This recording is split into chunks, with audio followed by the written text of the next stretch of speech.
Hello मेरे प्यारे बच्चों, कैसे हैं आप सब।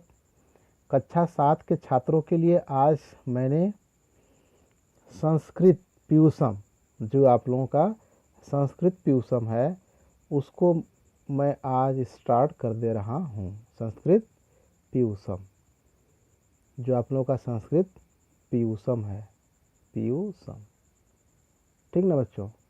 इसको मैं आप लोगों को स्टार्ट कर देना चाह रहा हूँ। तो मैं कुछ आप लोगों को बेसिक्स जानकारियाँ जो इसमें दी गई हैं उसको मैं आप लोगों को बता दे रहा हूँ। उसको ध्यान करिएगा, ध्यान से सुनिएगा, देखिएगा, पढ़िएगा। निवसति मतलब होता है निवास करता है। पाठयति मतलब होता है पढ़ाता है।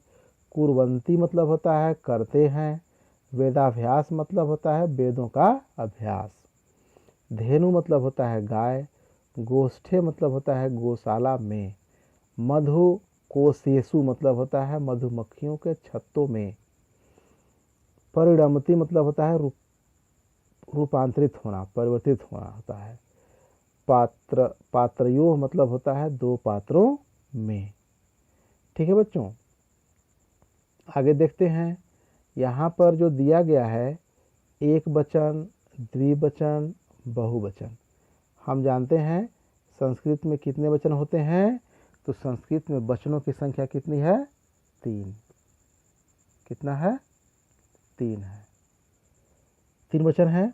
3 वचन कौन कौन है आइए जानते हैं। पहला है मेरा एक वचन, दूसरा है द्विवचन और तीसरा है बहुवचन। तो आइए जानते हैं कि एक वचन में ये कहना होगा तो कैसे कहना है। मुनिः आश्रमे निवसति, अर्थात मुनि आश्रम में रहता है। एक वचन होगा। गुरुः शिष्यान् पाठयति, गुरु शिष्यों को पढ़ाता है। ठीक है बच्चों। और वही द्विवचन में होगा तो कैसे होगा? मुनि आश्रमे निवसतः, अर्थात दो मुनि आश्रम में रहते हैं। गुरु कुंटया निवसतः, गुरु मतलब दो गुरु कुटिया में निवास करते हैं। फिर है आपका बहुवचन, एक वचन बहुवचन और एक वचन द्विवचन बहुवचन। तो इसमें क्या है? बहुवचन का मतलब अंतर्गत मुनयः आश्रमे निवसन्ति, माने मुनि, बहुत से मुनि आश्रम में निवास या आश्रम में रहते हैं। गुरवः योगाभ्यासम कुर्वन्ति, बहुत से गुरु योगाभ्यास करते हैं। ठीक ना।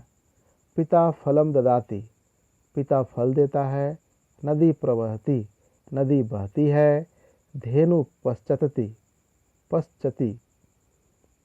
गाय देखती है। माता जलम आनयति, माता जल लाती है। दधि पात्रे अस्ति, दही बर्तन में है। ठीक ना बच्चों। फिर आगे है मधु पुष्पोषु भवति, शहद पुष्पों में होता है। ठीक ना। आगे आएंगे हम द्विवचन में। द्विवचन के अंतर्गत मुनि आश्रमे निवसत, मतलब कि दो मुनि आश्रम में निवास करते हैं। गुरु कुटया निवसत, माने दो गुरु कुटिया में निवास करते हैं। पितरो फलानि दत्त, अर्थात पिता फल देते हैं। नद्यो प्रवहत, नदियाँ बहती हैं। धेनु पश्यतः, गाय देखती हैं। मातरो जलम आनयत, माताएं जल लाती हैं। ठीक है बच्चों। दाधिनी पात्रयोस्त, अर्थात दधनी पात्रयोस्त, माने कि दही दो पात्रों में है। मधुनी पात्रयोस्त, शहद दो पात्रों में है। ठीक ना बच्चों। आगे देखते हैं बहुवचन के अंतर्गत क्या है भाई। बहुवचन के अंतर्गत देखिए आश्रमे निवसति, बहुत से मुनि आश्रम में रहते हैं। गुरुवः योगाभ्यासम कुर्वन्ति, बहुत से गुरु योगाभ्यास करते हैं। पितरः फलानि ददति, बहुत से पिता फल देते हैं। आगे है नद्यः प्रवहन्ति, नद्यः प्रवहन्ति मतलब कि बहुत से नदियाँ बहती हैं। धेनवः क्षेत्रे चरन्ति, मैंने बहुत से गायें खेत में चरती हैं। मातरः जलम आनयति, मतलब कि माताएं जल लाती हैं। दधिनी पात्रेषु सन्ति, अर्थात दही बहुत से पात्रों में है।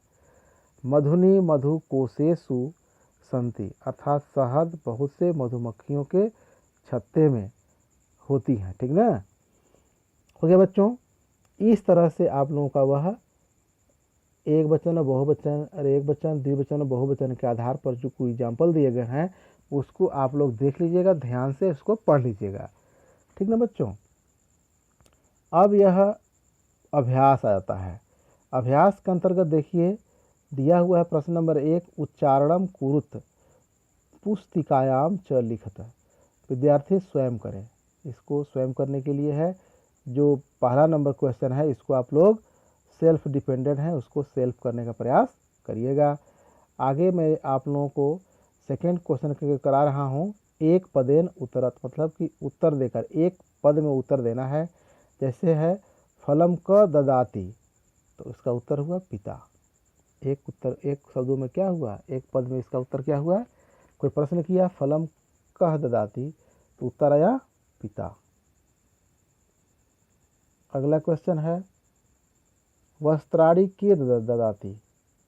ठीक ना, उत्तर है नेतार। मुनयः कुत्र निवसन्ति, उत्तर है आश्रमे। शिष्यान् कः पाठयन्ति, उत्तर है गुरु। माता का आनयति, तो माता क्या आनती है, जल लाती है। क्या लाती है, जल लाती है। ठीक ना बच्चों, इस तरह से ये भी हो गया। अब आते हैं हम लोग नेक्स्ट पेज में। नेक्स्ट पेज में हमारा क्या हो गया,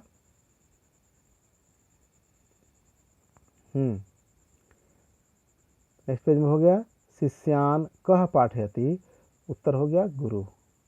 माता कानति, माता जले जलम। ठीक। गोष्ठे का निवसंती, तो गोष्ठे में रहता है धेनुआ। ठीक ना, गोष्ठे मतलब होता है, आप लोग बताए थे हम,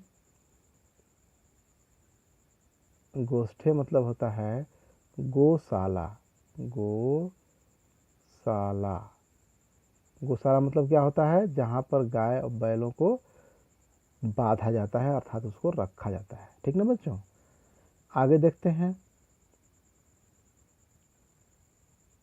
दधि कुत्र अस्ति, तो दधि कुत्र अस्ति, तो पात्रे। उत्तर क्या हुआ, पात्रे।